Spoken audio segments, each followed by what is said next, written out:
গাজীপুর সদর উপজেলার যুবলীগ নেতাকে পুলিশের গাড়ি থেকে ছিনিয়ে নিলেন যুবদল নেতা। ৩০ নভেম্বর বিকেলে সদর উপজেলার ভাওয়ালগড় ইউনিয়নের মেম্বার বাড়ি এলাকায় এই ঘটনা ঘটে। গাজীপুর সদর উপজেলায় যুবলীগের সহসভাপতিকে আটক করে থানায় নিয়ে যাওয়ার সময় পুলিশের গাড়ি থেকে ছিনিয়ে নেওয়ার অভিযোগ উঠেছে ওয়ার্ড যুবদলের সাধারণ সম্পাদকের বিরুদ্ধে।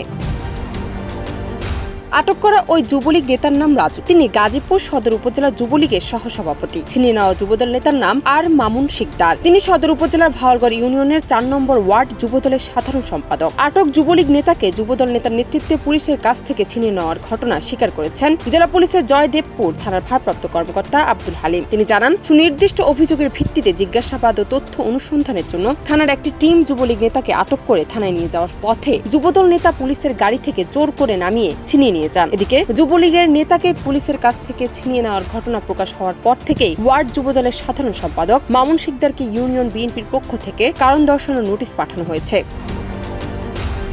জান্নাত নিপু, দেশ রূপান্তর।